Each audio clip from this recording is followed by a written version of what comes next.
going on, everybody? It's Rob Z here, trying another stab at this YouTube thing. Thought I'd come by and give Stella a visit today. I was out and about. Like, hey, well, while I'm here. And in the last video, if you saw it, and if you saw it, thank you. And if you didn't, it's the only other video I have right now. I came and I fired this old girl up. Try to see what she had going for her again. I bought this car a few years ago from a guy I work with, and I've had some fun with it, and life changes have happened, and Stella's been sitting here dormant. Stella's a 73 Coronet Custom, which means it got that chrome stripe down the side and the vinyl top. Otherwise, it's a taxi cab.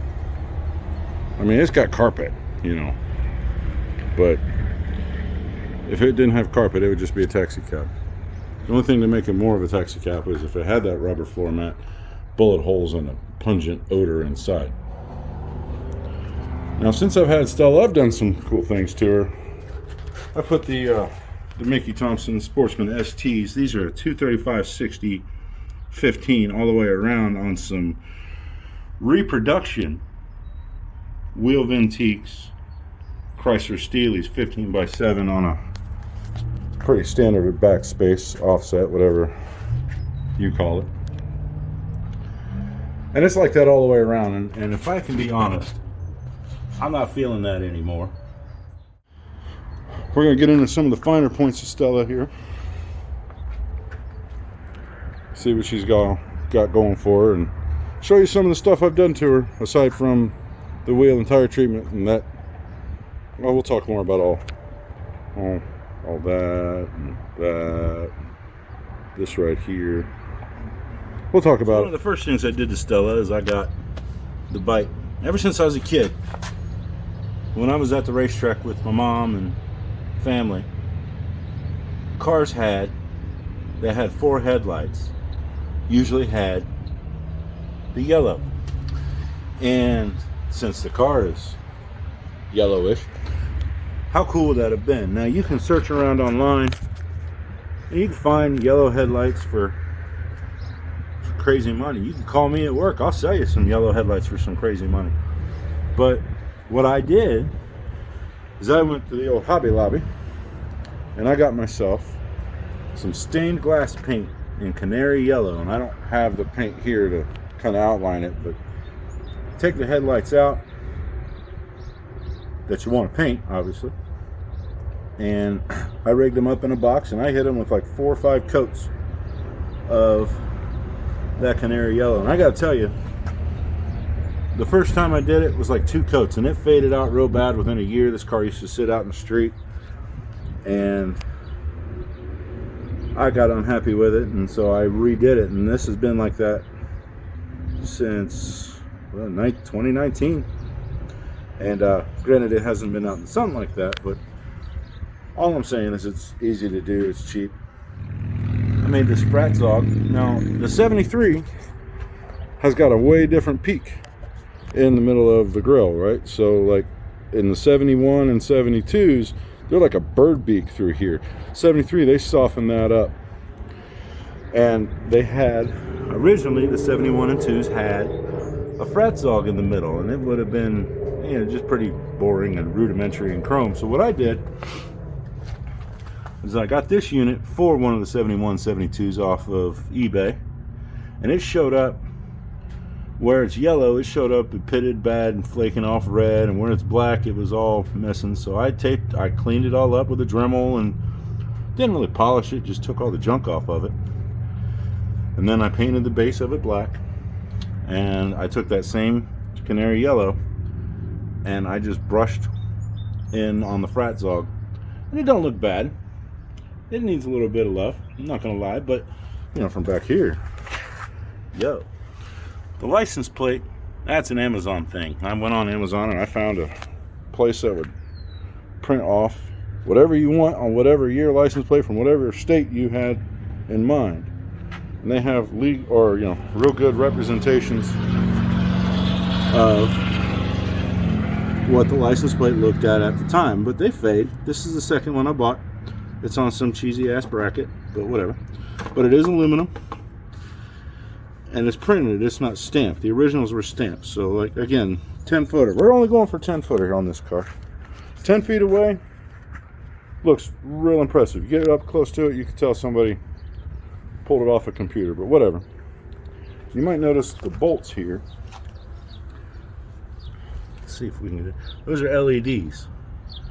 Let me turn those on and I'll show you, because I gave this car a little party trick or two. So you can see the little side lightning bolts. You usually can get them for like a motorcycle or something. Just there's a wire in the back of them and 12 volts. I tapped them into the parking light, and I put 2 down there.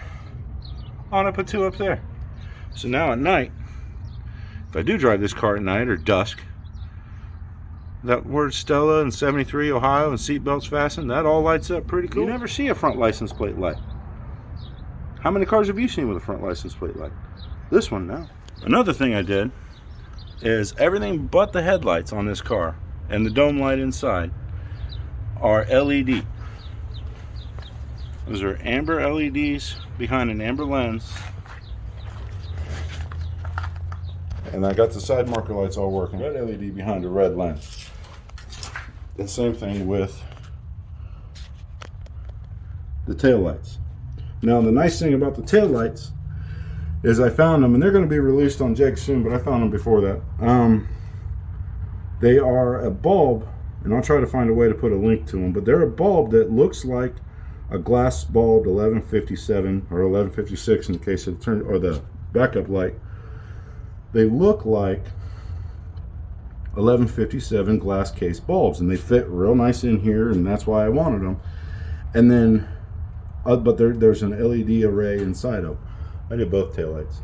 Now, and it works really well. It really does. The one that I haven't done is the license plate light back here, but we'll get to it. Truth be told, I started to strip out the screw on the light, and I didn't want to mess it up. And I didn't want to drill it, so the light worked, whatever.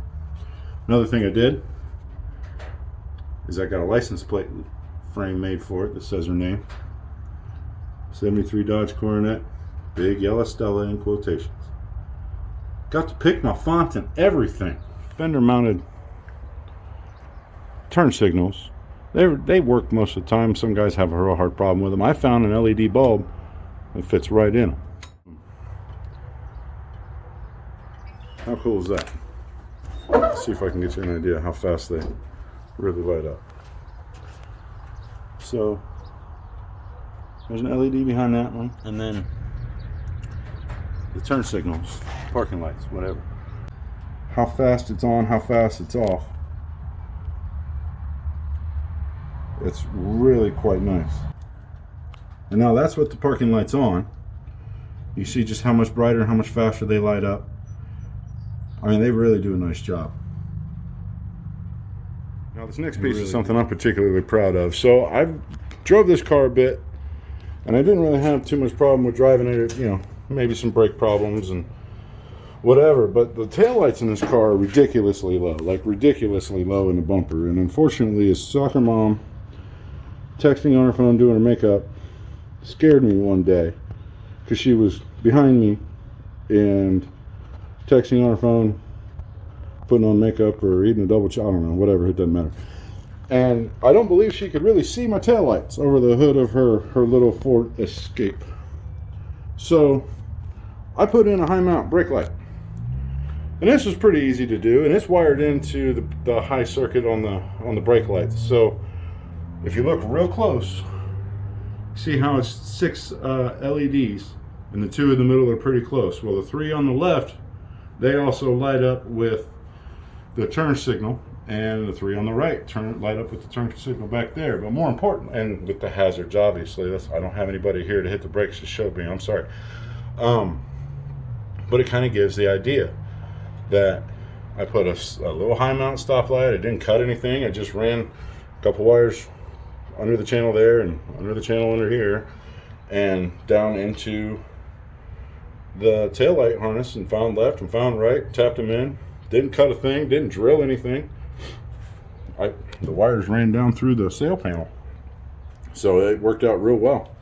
I tucked all the wires into the trunk, and you'd have to really look hard to see where they are. But more importantly, is it all lights up high enough that people can see my car when I'm hitting the brakes, and they can put down their double cheeseburger and hit their brakes and not hit the back of my hard to find parts for a car. And I say it's hard to find parts for this car because not everybody really ever took care of them, or if they did, you find them like this and then it's like too nice to take apart, or they turn into something like some other YouTubers have, where they, you know, take a hole saw to it and chop out all the inner bracing. I mean, I give the guy that. There's some serious angle iron going on back there, but didn't need to hack the car up to do it, man. I did take the 73 mandated 500-mile-an-hour bumpers off. Left myself with a hole. Now, legend has it that I can go get a carriage bolt and clean that up, and then all I'm left with is the jack slot. But I haven't done that yet. I don't know if I want some really gnarly KC lights or something there yet, you know. Maybe pickup truck light bar. Let me know. Actually, no, I'm not doing that. Don't. So now here's the power plant. This is Stella's taxi cab spec 318. I guess you could consider it a big block taxi because it has the 318. Most of them have slant sixes. But what I've done, and please don't mind the dirt, this car's been sitting here sleeping for a while. It's about to get moved out of here and onto this next chapter. But well, all I've done to this car is voltage regulator. That's new. I need to do the ballast resistor, and I put that air cleaner on, and I put that sticker on the air cleaner. That was on eBay. How cool is that? Makes it look like it's doing 900 miles an hour because it's a race engine. No, it's just a stock, boring, whiny little industrial. You don't want to try to kill it, and you don't want to try to hop it up 318. It does its job. It does its job well. Last video, again, if you watched it, thank you. You saw this car only has about 45,000 miles, and we'll check that out here in a little bit. But I haven't done anything. I haven't cleaned it under here. I haven't changed this same battery it came with. All I did was clean up the washer bottle and put a new pump in it so that the wipers would work, so that the washer wipers. I could clean my windshield. You see it's got the obligatory ignition ooze. It's got those awesome cross braces for rigidity. Have to try to chrome those and make them shiny. The master cylinder is questionable. Booster seems okay. It stops fine, but I mean, gross, right? Everything under here is gross. I gotta get the power washer out and go to town. Little Carter 2-barrel BBD on it. Can't kill them, don't need to mess with them. Developed a vacuum leak one day and I put that vacuum cap on it. That might have been the ported vacuum, I don't know. I haven't messed with it. Fires up, works great, heat works great, doesn't overheat. No fan shroud, fixed fan. This is how I got it. Got that gator back style belt on it, doesn't squeal. Pretty sure the power steering pump leaks, or a line. Maybe at the box, I don't know. Haven't really investigated it. I just got it and fixed it and drive it. 318 2-barrel, 904 automatic transmission.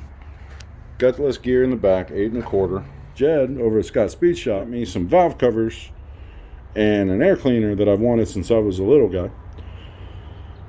Mopar Performance, cast aluminum, real deal Holyfield. He did a whole video, he and his lady Anna. So I'm gonna do a video of installing that, but seeing some of my other buddies like Charger 383 Mopar show how pretty a 318 can be in blue, which is what it is. It is blue. It's an inside argument. This motor's probably going to get that kind of treatment. So that may be a whole big video. Or the other option, and this came about recently, there's an opportunity presented to me about a 5.7 Hemi from a don't know, 2003, 2004 Ram 1500 two-wheel drive, and from what I understand, with a few little minor modifications, it bolts up to my transmission, and I just set it mounts away, and I know what kind of exhaust manifolds to use, and I would just need to get a flex plate for the converter, and I would probably change the name of the car though to, put an H in it, so like Stella, Stella. But I probably won't do that. Change the name. I'm still on the fence about the Hemi. They gotta be. So when I was a kid, that antenna was on the back of Grandpa's 68 Charger, or it was on his 68 GMC truck. And Grandpa was a big believer in the old CB radio. His handle was Catfish. Actually, it wasn't Catfish. His camper's name was Catfish. This probably came off the camper, actually. But his camper's name was Catfish. Grandpa's handle was Sandy Low from when he was in the war. I don't know the whole story on that one, but sounds pretty badass. So I've got this. He's long past now. And I'm thinking, how cool would it be just to have that back there? Maybe hang a little CB radio in there at the front, give it the old 1970s feel, and pay a little tribute to Grandpa. So now here we are on the interior of Stella, and I've added a few little custom touches myself.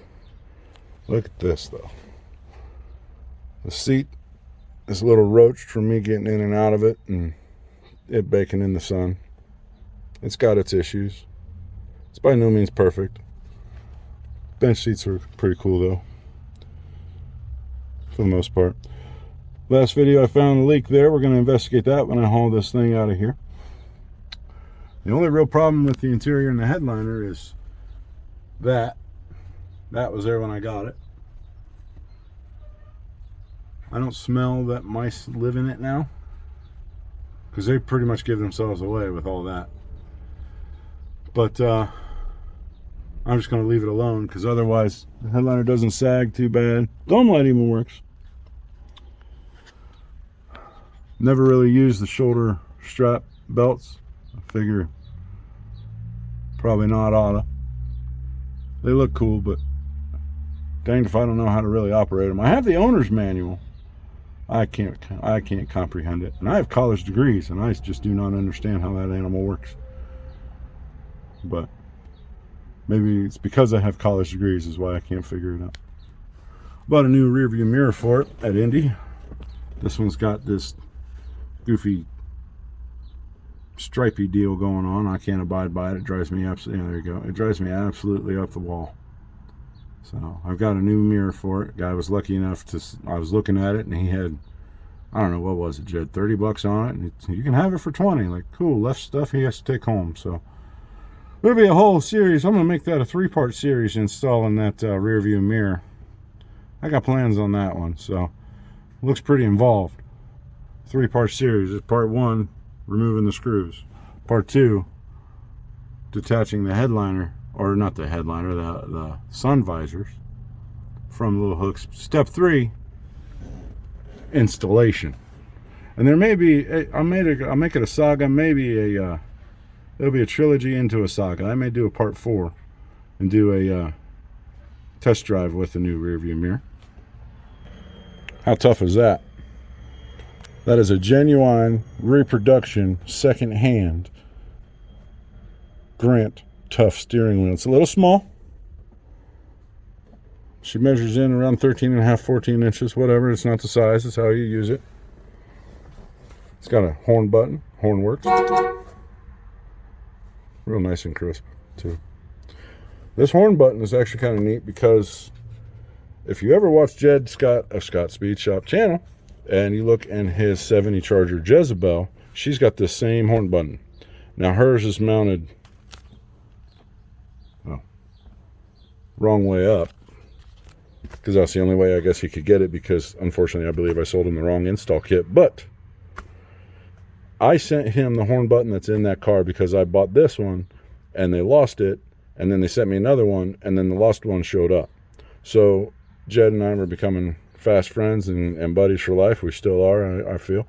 And he put it on Jezebel, and his ended up upside down. So I sold him the steering wheel that's in that car, and then I sent him the matching horn buttons. So we're horn button buddies.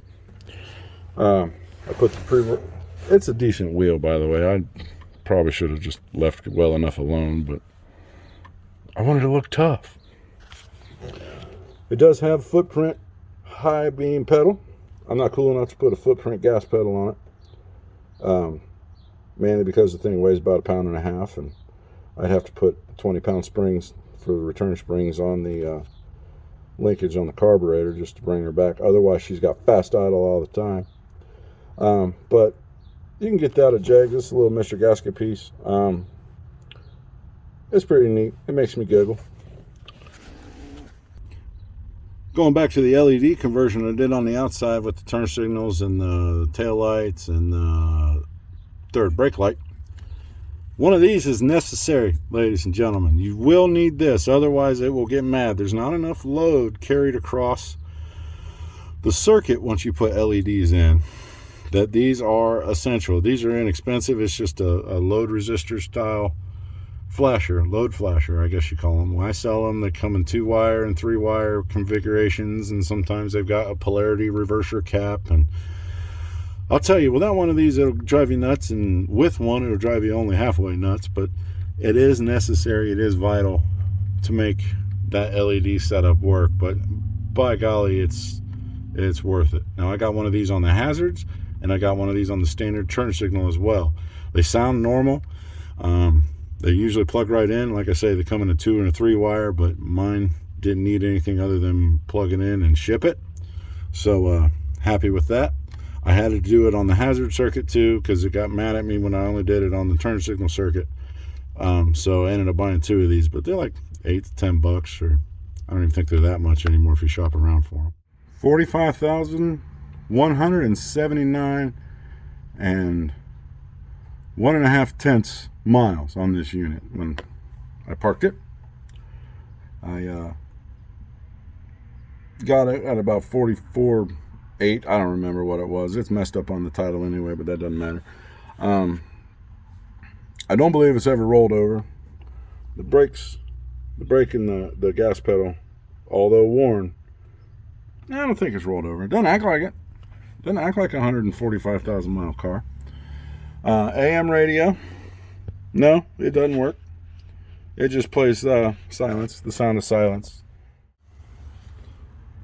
Heater controls, yeah, they all work. At night when it's all lit up, they're a little cracked. The lighting behind that one is a little cracked. I'm aware of a company in Canada that can solve that, but I'm not too worried about it right now. Can't really see it.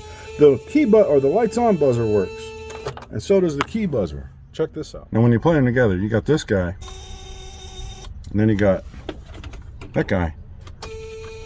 They make a symphony that is just, it's enough to make your ears bleed. So allow me to demonstrate. Oh, soak that in.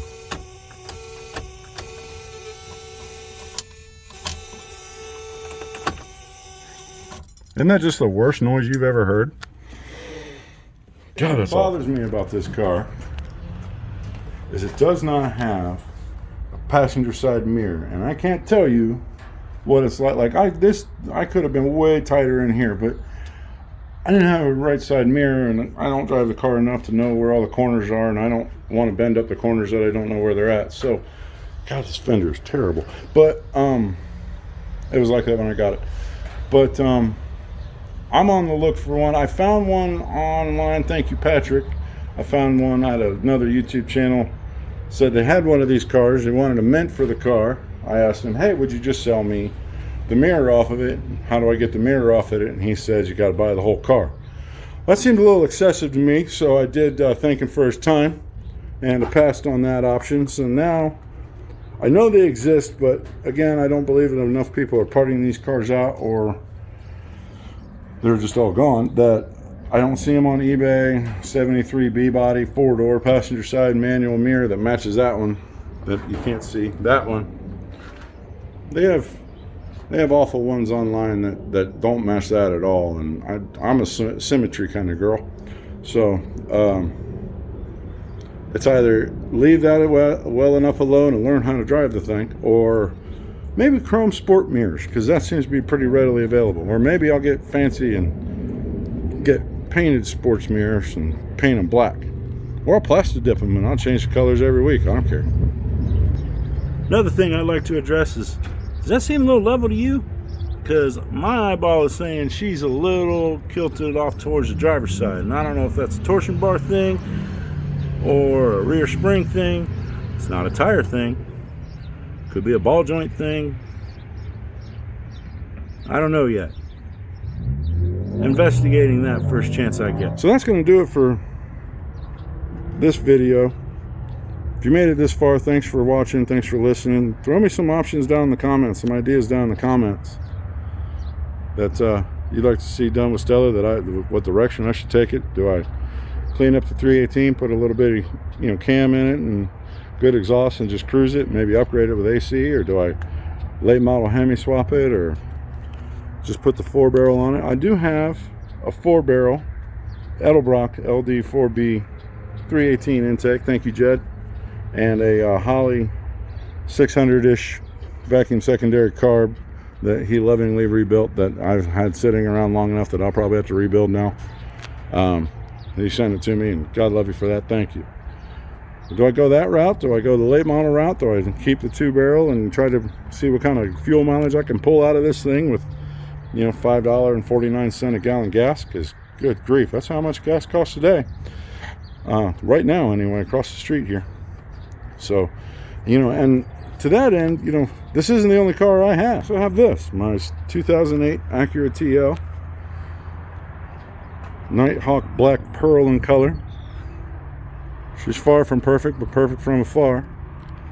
This is the navigation unit, base model with the navigation option. That's what it is. And when I got the car, because I had Big Yella Stella, got the black car, and I'm like, man, I gotta name this thing. But everybody calls their black car Black Betty.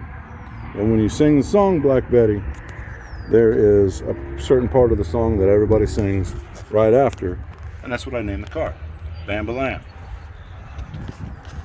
So I've done a few things to it. I've got the side marker lights smoked in it. They kind of disappear on the black and then they light up real pretty. Instead of just 3 LEDs behind the lens, now they do the whole COB strip. Really ties the room together. Done some LED fog lights in it. They're switched back. They go from white to amber and white again.